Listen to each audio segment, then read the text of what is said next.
contar un poco la parte de México para que también conozcan qué está pasando por ese lado del continente. La exploración de gas shale en México comienza de forma oficial, porque creemos que ha podido haber actividad antes, a través de fracking, ¿no? A principios de 2010.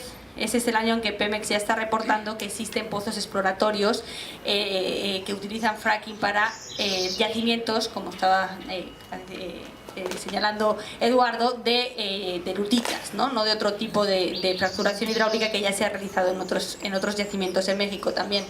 Desde entonces ha habido diversos datos sobre los recursos que existen en el país, que son los datos que también existen en otros países, ¿no?, de la región, que son los de la Administración de Información Energética de Estados Unidos, que han señalado varias cuestiones. En su primera valoración de 2011 señalaba que México tenía en gas de lutitas 681 billones de pies cúbicos, lo que le situaba en la cuarta posición global, mientras que en 2013 ya ajusta esta cifra a la baja y sitúa a México en la sexta posición global con 545 billones de pies cúbicos.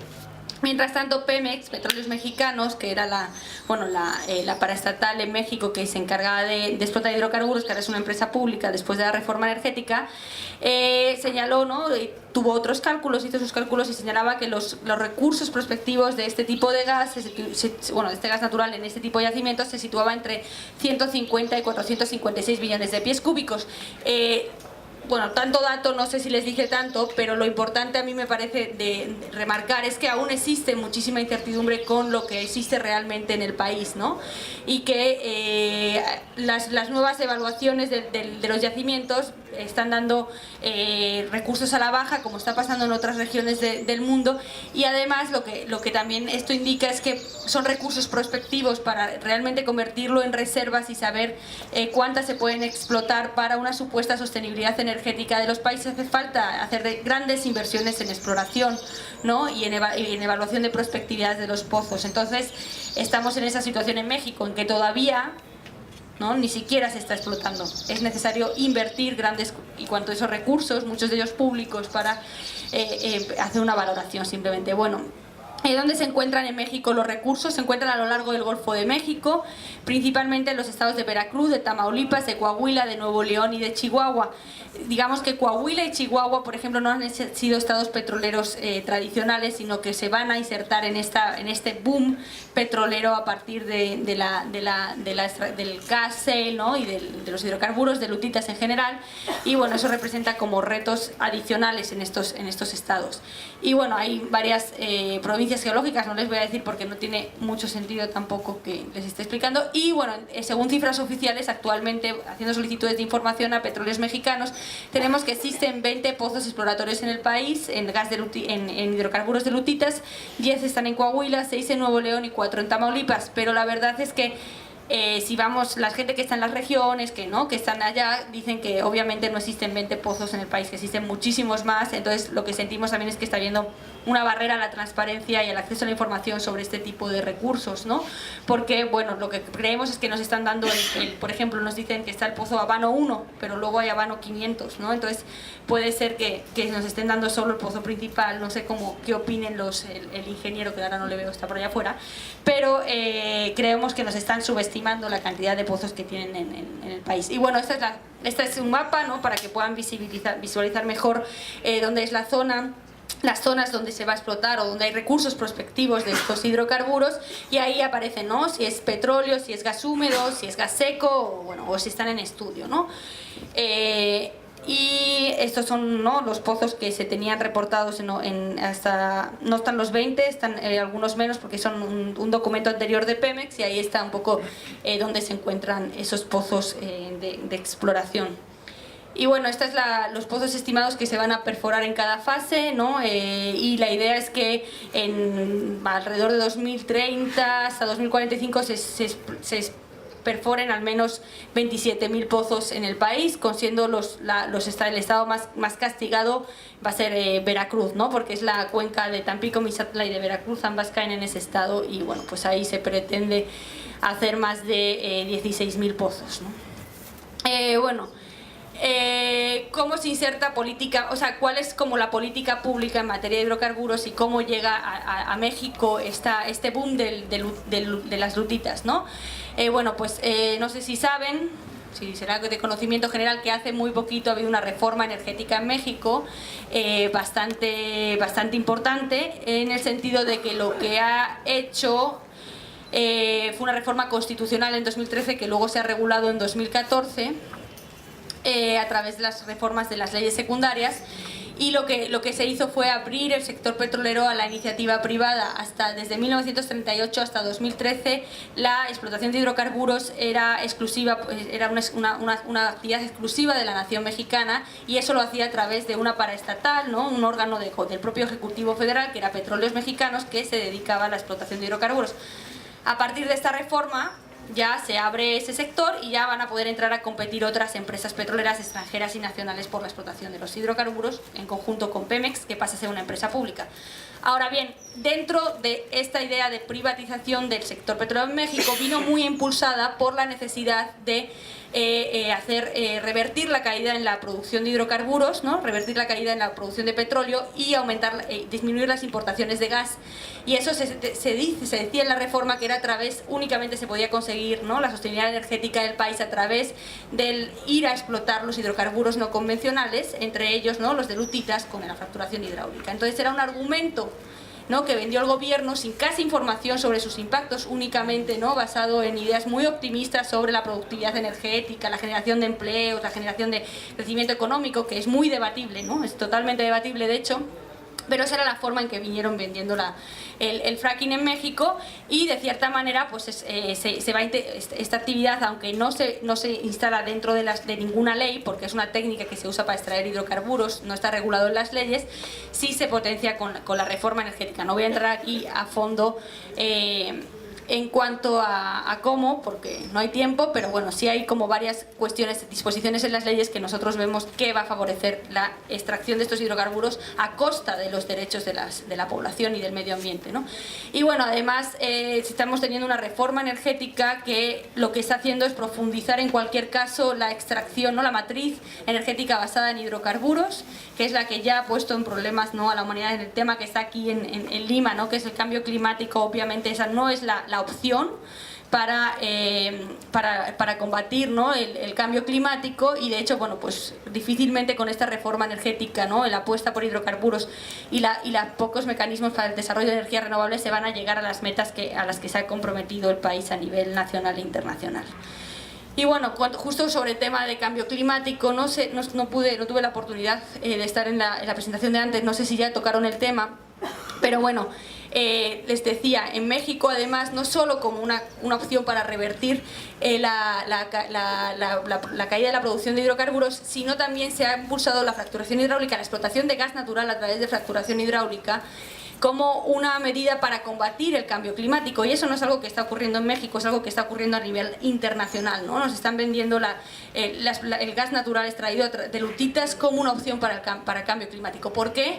Bueno, porque la quema, ¿no?, en las centrales termoeléctricas, la quema del gas natural para la producción de electricidad genera menos emisiones de gases de efecto invernadero que la que genera, por ejemplo, el combustóleo o el carbón, ¿no? ¿Qué ocurre? Que no se están teniendo en cuenta todo el procedimiento de extracción de esos hidrocarburos, de almacenamiento, de transporte, hasta que llega a la central. Si se tiene en cuenta todo el procedimiento, tenemos, ¿no?, que el rendimiento energético, ¿no?, de la extracción de gas shale es tan bajo que lo que produce es que necesita invertir mucha energía para generar, ¿no?, una cantidad limitada de energía, ¿no? Entonces eso hace que en todo el proceso ya las emisiones de gases de efecto invernadero sean superiores por el consumo energético. De hecho, el rendimiento energético sobre la inversión del gas de lutitas se genera 5 unidades de energía por una invertida, mientras que en los yacimientos tradicionales se generan 20.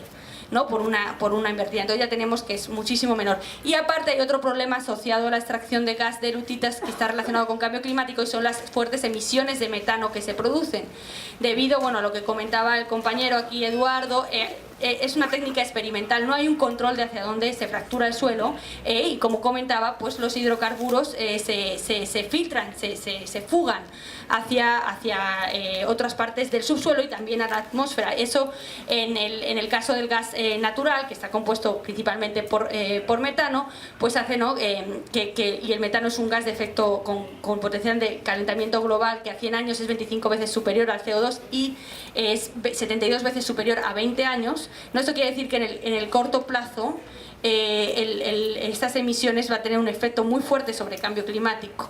De hecho, se calcula que hasta el 8% de la producción de gas de estos yacimientos se escapa a la atmósfera, ¿no? Y esto es solo una media, hay casos en que se escapa muchísimo más, ¿no? Entonces ya tenemos que estas dos cuestiones combinadas, en estudios de la misma Universidad de Cornell en Nueva York han señalado que a 20 años el impacto de la generación eléctrica a través del gas de lutita sobre el cambio climático podría superar hasta en 20% la del carbón actualmente. Entonces no es una opción para el cambio climático en el tema de gases de efecto invernadero, de emisiones, pero además también tenemos otro efecto muy fuerte que tiene que ver con las políticas, digamos, de reducción de vulnerabilidad de los países ante el cambio climático, que es el tema del agua, ¿no? de los recursos hídricos. En México, este es el caso de México, tenemos que las principales zonas donde se va a realizar fracking tienen tanto sobreexplotación de acuíferos como presión hídrica, como una gran depresión hídrica, es decir, tienen problemas de abastecimiento de agua, tienen problemas que ya están poniendo en riesgo el derecho humano al agua de las mismas poblaciones para el consumo diario, para otras actividades industriales, para otras actividades productivas como la ganadería y la agricultura. Entonces y además que son muy vulnerables a justamente los cambios los cambios de temperatura producidos por el cambio climático, y esta actividad pues va a venir a agravar esa situación. Bueno, no sé si se platicó antes, porque yo cuando llegué estaban hablando del tema de agua, pero por un lado el fracking, ¿no? Supone un uso intensivo de agua. La media, bueno, tenemos un aproximado de entre 9 y 29 millones de litros de agua por la fractura de un solo pozo. Esto es solo una media. El caso del pozo de Excelsior en Michigan supuso 80 millones de litros de agua por pozo, es decir, muchísimo más. En México seguramente sea más agua, porque nos comentaban los ingenieros que allá son yacimientos más profundos y más complejos. Entonces, bueno, eso va a variar, pero ya tenemos una gran cantidad de agua que se está perdiendo en cada inyección. Y se está perdiendo, ¿por qué? O se debería estar perdiendo en el caso de que las cosas se hiciesen medianamente bien dentro de lo mal que es hacer fracking, ¿no? Porque ese agua no puede regresar al ciclo hidrológico porque está completamente contaminada, ¿no? Es como lo que comentaba Eduardo, este agua... ¿no? El agua de perforación, digo, estos son aproximados, hay diferentes estudios que dicen diferentes cuestiones, pero no, el líquido de perforación contiene más de 2.500 productos y más de 750 tipos diferentes de químicos, ¿no? Que además muchos de ellos están escondidos bajo el secreto comercial y la gente no puede saber que se está inyectando en el subsuelo y que está llegando a sus acuíferos. Y el 90% de este líquido de fracturación, o sea, de ese líquido de fracturación está compuesto por agua, 8-9% por apuntalantes, como señalaba Eduardo, y 1-2% de químicos. Digamos que es lo menos, pero eso supone 300.000 litros de químicos por pozo. O sea, hay químicos súper tóxicos y muy dañinos para la salud, y además que cuando se mezclan, no solo entre ellos, sino con los componentes del subsuelo, generan efectos sinérgicos que no sabemos qué consecuencias van a tener sobre la salud, porque además no nos están informando de cuáles están echando, ¿no? 5. Y bueno, entonces es que una de las cuestiones que nos han dicho en México, o que está diciendo el gobierno de México, es que el fracking, ¿qué onda? Si usa muchísima menos agua que la agricultura, ¿no? Que hay otras actividades que usan mucha más agua, claro, pero la agricultura pues puede volver al ciclo hidrológico, ¿no? En media cantidad. Aquí no debería, porque si vuelve al ciclo hidrológico va a causar gravísimos daños a la salud y al medio ambiente, ¿no? Y bueno, la otra cuestión además es que no solo es el agua que se inyecta el que se contamina irremediablemente, sino que debido a lo que ya comentaba Eduardo de las propias fallas en el proceso de extracción, del propio hecho de que es una técnica experimental y no se sabe hacia dónde se fractura el subsuelo, puede contaminar otras fuentes de agua como acuíferos, como ríos, e incluso llegar a la superficie de la atmósfera. Aquí tenemos las diferentes fuentes de contaminación. Una es la propia inyección del agua al subsuelo. El 5% de los pozos en la primera inyección fallan, ¿no? Y eso supone que hay filtraciones que terminan llegando a acuíferos, contaminándolos con los químicos del líquido de fracturación. Y bueno, hay otras formas de contaminación del agua, no voy a ahondar porque creo que ya platicaron y también Eduardo señaló un poquito, pero digamos que esto pone no solo en riesgo el agua que se inyecta, sino otras fuentes de agua, acuíferos, etcétera, etcétera, que se pueden contaminar y quedar inutilizables o para la población, o si no generar fuertes daños a la salud y a otras actividades y al medio ambiente, ¿no? Y bueno, ya para terminar, ¿qué hicimos en México frente a esta situación? En 2013, les decía, se lanza esta reforma energética constitucional y se empieza a hablar de fracking. Y se empieza a hablar con una perspectiva totalmente optimista y invisibilizando y acallando las voces por parte del gobierno que señalaban que el fracking, aparte de que no cumplía con todos los argumentos y todo el positivismo del gobierno, también generaba una serie de impactos que no estaban siendo reconocidos por el gobierno. Entonces, un grupo de organizaciones que ya hemos trabajado en otros temas relacionados con las industrias extractivas, con cambio climático, con agua, nos reunimos y formamos la Alianza Mexicana contra el Fracking con el principal objetivo de, ¿no?, impulsar la prohibición del fracking en México, pero sobre todo en ese momento era generar información para que hubiese un debate, pudiese haber un mejor debate en torno al fracking en México, tanto desde la opinión pública como de los propios legisladores, ¿no?, que no tenían los argumentos y no se estaban poniendo los temas sobre la mesa. Entonces, bueno, creamos esa alianza. Obviamente no logramos prohibir el fracking en México, pero sí se logró poner el tema en la agenda pública. La verdad creo que ha sido una muy buena experiencia y ahora el objetivo es un poco más enfocarnos al tema local, ¿no? Hemos visto que a nivel internacional y en otros países los obstáculos reales al fracking se ponen a nivel local, se ponen desde los municipios, desde los estados, desde las comunidades que van a sufrir los impactos, no desde los gobiernos federales que están respondiendo a otros intereses y que no están, no, salvo Francia y Bulgaria, no están prohibiendo el fracking.